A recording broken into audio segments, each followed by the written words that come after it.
Okay, Spins. On the Tab NBA Tip-Off show I do with Benyam Kadane, Yep. one of the best people I know here in Australia. Shout out Benyam. I said that the Knicks Cavs was the series I was most looking forward to. And it has not disappointed from an adjustments, from a schematic, from really, I guess like the only thing that's disappointed is we haven't had like a really close game yet, right? But a fascinating series that I am so excited to dive into here. What were your impressions of game one? Let's start there with Knicks Cavs. Yeah, I think the Knicks were pristine on the defensive end from a game plan and execution standpoint. To be able to withstand a Donovan Mitchell flamethrower night and be able to execute and do the things that they do is really it's rare that you can win a playoff game when somebody goes nuclear in the second half the way that Mitchell did. Jalen Brunson is just so damn good at basketball. And it shows up in how cerebral he is on the defensive end of the floor with rotations. But more than anything, he controls the pace and the tempo of a game. And he knows when to go fast. He knows when to slow down and organize the Knicks in that regard. I thought that Thibodeau did an awesome job of kind of scheming what they were going to do, who they were going to take away where. And at this point in the series, through two games, the Cavs have tried to cross match and use Isaac Okoro against Jalen Brunson and try to match him with that physicality, save Garland and Mitchell from those matchups, which is something you can do when RJ Barrett and Quentin Grimes are your starting 2 and 3. You can siphon those guys off. Okoro takes Brunson, handles the physicality, but Brunson's just beating his ass every single time down the floor. And it has changed and fundamentally altered the way that Cleveland had to construct their lineups. We saw that coming out of the half here in game 2, and I think it's something that Bickerstaff is going to look at moving forward, is the viability of Isaac Okoro in a series when he's not been as effective as a one-on-one defender in that necessary matchup for him in order to save those two Cleveland guards. So, yeah, and I'm really glad you brought up the Okoro piece of it because that was the biggest adjustment from game 1 to game 2. Yep. Isaac Okoro played, I believe, only look, I don't know what he finished with because frankly, I stopped watching this game with like 5 minutes left in the fourth quarter.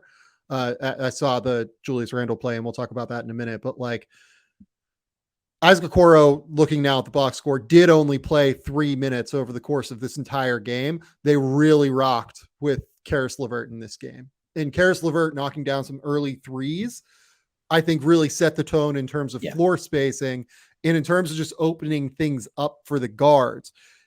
It was really, really hard for the Knicks to sag off of anybody. They really had to play the Cavs much more straight up in this game. It felt like, particularly to me, the Cavs figured out a lot more on how to handle the Knicks guarding a little bit more often at the level of the screen. And from there, how they would utilize Evan Mobley or Jarrett Allen to be able to be the release valve when they guarded at the level of the screen. And I think that just having that fifth actual offensive option, guy that can dribble, guy that can make decisions on the court, completely shifted things in terms of how the Knicks had to play it. And they didn't really have that in-game adjustment to be able to come up with something to stop it in this game. And now we'll see in game 3, because I imagine the Cavs will go back to the well on this. I think that Karis LeVert is probably here to stay in this series. Danny Green also, I thought, was pretty valuable in the minutes he played. Cedi Osman, I thought, was like useful and viable in this game at the very least. I don't know if that'll be the case long-term in this series, but it did feel like to me the schematic adjustments in terms of having Karis LeVert out there and being able to play a little bit more aggressively and being able to hit those, short rolls, being able to hit different things. Like Evan Mobley had 0 assists in this game, but it felt like to me he was integral in their ball movement. In just being a release valve for them. So what were your impressions in terms of the adjustments from Cleveland in game 2? Yeah, I think, there's no adjustment like making shots, and the way that they shot the ball in game 2 was pretty impressive. I mean, the great part of having multiple star guards who can create for themselves is that on any given night, one of them, if not both of them, are going to go off. And we saw Mitchell have the great game in game 1. Garland's turn was here tonight. He was outstanding. Pace with the ball in his hands. He was in attack mode. He's competing on the defensive end of the floor, which helps him, stay on and not really be a weak spot that the Knicks can pick apart. I thought Cleveland Yep. did a decent job of trying to get out and transition. And like you said in the Boston Atlanta thing, if you can just beat everybody down the floor or try to make plays and get yourself some easy ones, boy, does that alleviate the pressure that you have to create more in the half court. Mitchell, 13 assists tonight. Unbelievable passing performance from him. And Yep. I had one jaw-dropping play where he goes into the lane. And it looks like he's going to raise up and just yam on somebody. And he throws, as it seems like he's about to dunk it, just a right-hand bullet pass to the corner, which ended up, I believe, a Chetty Osman 3. It was Chetty, yeah. It was a sick play. I mean, look, those two guys are really, really good. And Cleveland found ways to either get them into the lane to make plays for themselves. They sustained their ball movement really well and threw some one more passes and found the right shooters who were open. And you hit the nail on the head there. It's something you can do and have success more of when you're not playing 4-on-5, when you don't have a non-shooter, a non-scorer threat like Isaac Okoro. And there was one play right at the start of the game in those just 3 minutes that he played where I think Garland drove to his left. Okoro was in the corner. He kicked it out to Okoro, who pump faked and drove it back to the rim and just had nowhere to go. Like, that has to be a shot in the corner if you're going to beat the New York Knicks. It has to. Well, it's just a lot easier to play at the level of the screen when you have somebody that you can constantly tag off of in the corner. Yes. Right? Because, Jared Allen's coming downhill every time. Evan Mobley's coming downhill every time out of those situations, or he's short rolling. Having somebody that you can genuinely tag out of the corner onto that roll man bogs everything up. Yep. And you saw what happened when the Cavs did not have that as a problem. And to me, this is a series where you do not need Isaac Okoro, just straight up. Like, I don't think you need Isaac Okoro in this series. I get that Jalen Brunson just methodically, cerebrally slashed them up in the first game. Like, that was the most impressive part of game 1 to me, outside of one factor that we'll talk about here momentarily. The way Jalen Brunson just methodically found every single matchup that he wanted out of a ball screen by stringing guys out, patiently waiting for the little edge and little seam that he wanted, and then attacking it. I thought that was so impressive from Jalen Brunson in game 1. The big difference for me, though, in game 2 for the Cavs versus game 1, they didn't get out toughed in this game. Like, no.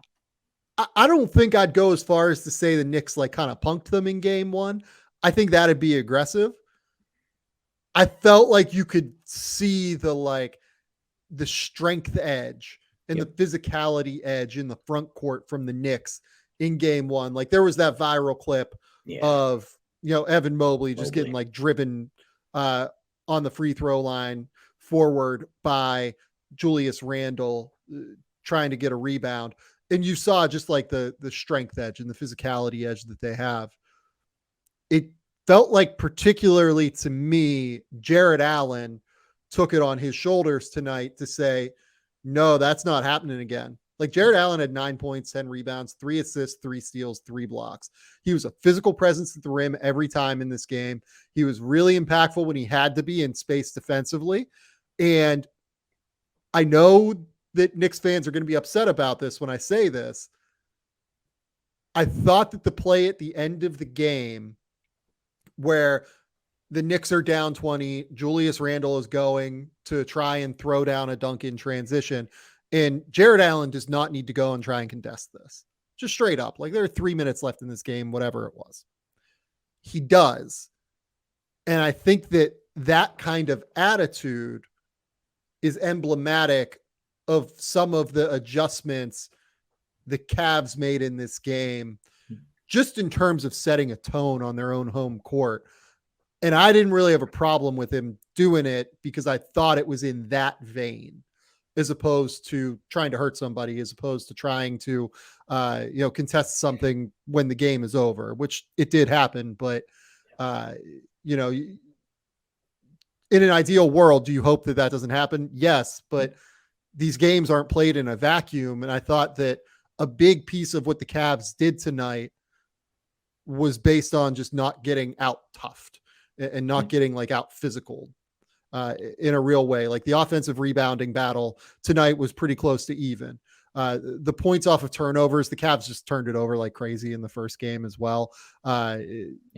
Again, I think a matter of having to go into a crowded lane often with Isaac Okoro getting played off of constantly. I thought that the lane was much more open in game one, in game two. The turnovers were not as drastic.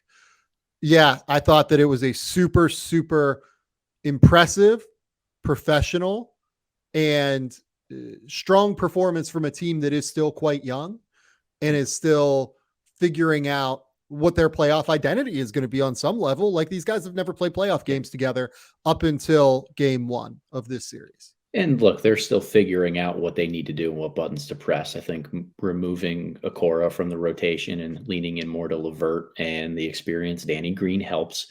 I still think that the Evan Mobley unwillingness to shoot 3-pointers that has kind of developed over the last month and a half is something that can come back to bite them if it's exploited in the wrong way. He's 20% from three since March 1st. And wildly impactful in almost every other way on the basketball court. It's just one of those things when you play a too big lineup, you have to understand there might be ramifications for the way that lack of floor spacing can come back to bite you. More than anything, it just means Okoro is unplayable because Mobley is that much more impactful than a guy like Okoro. I'm thinking preemptively about the adjustments that the Knicks could or might make as a result of this. And I'm thinking, are we going to see more Brunson and Quickly lineups together, particularly against both Mitchell and Garland when they're on the floor? I was also thinking that. So I kind of looked through the plus minus numbers before we started recording in this game. And in a game that the Knicks lost by approximately 1 billion points, Emmanuel Quickly was only a -5. And I thought that lined up in terms of what his impact was. Look, the adjustment that I think even Knicks fans want at this point is to play lineups with Jalen Brunson, Quentin Grimes, Emmanuel Quickly in the backcourt and not have RJ Barrett out there. And I thought that Barrett was really bad in the first half. I thought he came to life a little bit in the second half, at least.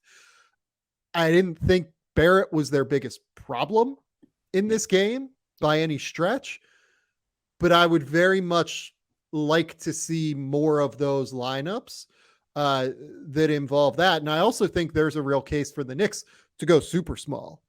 And just say, you know what, Josh Hart, you have to physical up against Evan Mobley and let's see what happens there. Right. I think he can do it. Yeah. Look, I don't know if he can do it, but I'd be intrigued to see it. Like if you play Josh Hart at the 4, Julius Randle at the 5 and just see what that looks like and see how much it spaces out the Cavs on defense. See if you can get Jared Allen away from the basket all that much more. And I think it would really force a number of mismatch issues moving forward for the Cleveland Cavaliers and in favor of the New York Knicks in an interesting way. I also thought that like Isaiah Hartenstein's minutes weren't terrible tonight. I thought that he really facilitated ball movement in a real way that they needed across the board. This series is like nowhere near done. I have genuinely no idea who's going to win this series. I think I would lean the Cavs still. I know that the Knicks have home court advantage now that they were able to steal game 1 in Cleveland. I do think that I just trust Donovan Mitchell and Darius Garland, that backcourt, to be able to cause enough issues and cause enough schematic deficiencies for the Knicks. But a lot of it's going to be dependent on, does JB Bickerstaff continue down this road of just not playing Okoro? And I think that he will, like based off of what we've seen. I think that he'll continue down that road. The other guy that, I've called for Dean Wade to play a little bit more, like they have more options than this as well. They have, I'm not saying any of these options at the 3 are great, but I think that in this series particularly, I think Dean Wade would be a fine player to play in this series against the Knicks. So maybe not if they have 3 guards out there, and that can be the preemptive adjustment for New York to try and get Cedi Osman in space, try and get, force Danny Green to like really defend and see what he's got. You know what I mean? Mm-hmm. See what he can do in space now. I don't know how it's going to look is my point here. And there are a number of adjustments that are going to come back and forth either way in this series. And I'm going to be fascinated to see how Tom Thibodeau bounces back from this game. Yeah, totally. I did not think Obi Toppin was the answer by any means in the minutes that he played tonight. I don't know if I'd hit that button moving forward, but I think there's something there with going a little bit smaller, leaning into some of the Quickly and Brunson 2 guard, like 2 quicker advantage creators, so to speak. Because when you have, particularly if there's lineups of Barrett, Hart, and Jalen Brunson, and Julius Randle in there. And like we should be clear about this. Like Josh Hart was pretty bad tonight. I don't think he'll be bad. I don't think he'll be that bad again. But like Josh Hart was not an answer for them tonight, but I think he can be in the future for them as long as he's willing to shoot. But like when you have Brunson, Randle, and Barrett on the floor at the same time, like that's team stride stop. Like they just get into the lane and stop and pivot and fake. And it's a very slow, methodical brand of basketball.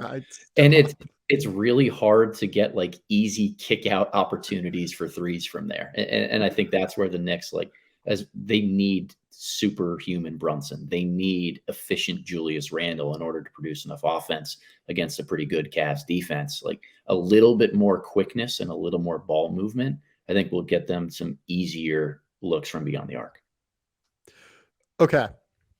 Do you have anything else you want to talk about with this series? Because I don't really know where else to go with it now. Yeah, it's wide open, Sam. It's wide open. I'm with you. I don't really know how to predict a winner in this. My gut, like yours, says that Cleveland has more scoring punch and firepower that they can continually lean into no matter what the Knicks throw at them defensively. So that tends to be where I lean. But there are a lot of adjustments that both sides can make moving forward.